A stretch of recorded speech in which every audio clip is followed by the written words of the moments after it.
వికీపీడియాలో ఆ పేరు లేదు, ఆ యొక్క డేట్ లేదు, ఏ చరిత్రములో ఆ డేట్ లేదు, బైబిల్లో ఆ డేట్ లేదు. అట్లయితే డిసెంబర్ 20 ఎట్లా దొరికినది?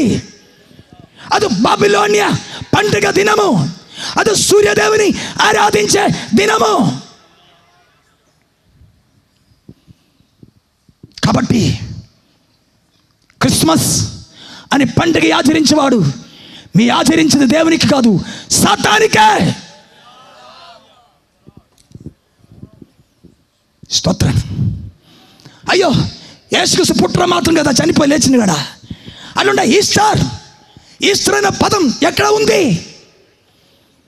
ఎక్కడ ఉంది? అది బాబిలోనే దేవత, ఈస్టర్ దేవత ఒక పండుగ ఈస్టర్గా మార్చినాడు. ఈ విధంగా అన్యుల ఆచారములు, పండుగలు, పద్ధతులు, విగ్రహారాధనయు, సమస్త విధమైన మూఢ నమ్మకములు క్రైస్తవత్వంలో ప్రవేశించినాడు. స్తోత్ర. అప్పుడు రోమా చక్రవర్తి ఒక కార్యం చేశాడు. అప్పటి వరకు రోమా చక్రవర్తి రోమా మతమునకు ప్రధాన యాజకుడు.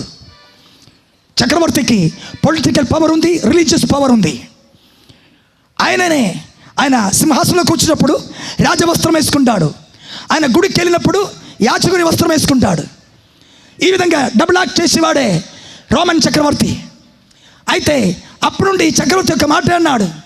అప్పుడున్న ఒక నామకర్త పాస్టర్ని పట్టుకొని వచ్చి అన్నాడు, అయ్యా, ఇప్పటి నుండి నేను సింహాసనంలో కూర్చుంటాను, యాచక పని నీవే చేసుకొని ఈ రోమా చక్రవర్తికి ఉన్న యాచక వస్త్రం ఈ అయ్యగారికి చేశాడు. అతడే మొట్టమొదటి పోపు. He is the first pope of Roman.